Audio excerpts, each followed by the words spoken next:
Hi, I'm Kelly Hoey, author of the book, Build Your Dream Network, and I want to talk to you about this, the business card. Guess what? It's not dead yet.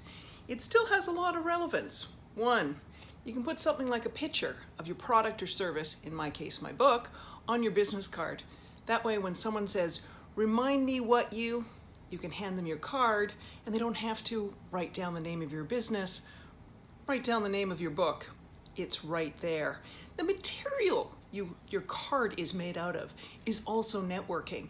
You know, a great letterpress card, when you feel it, you remember where you met that person, and it might prompt you to contact them again. Finally, you know what? The good old business card does have our contact information on it. For some of us, I know we're all connected on social media, but guess what? We may not be using the email or contact information on social media that we can really be reached at.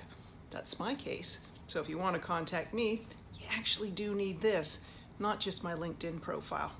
So before you give up on the business card, think about ways you can be using it to network your business.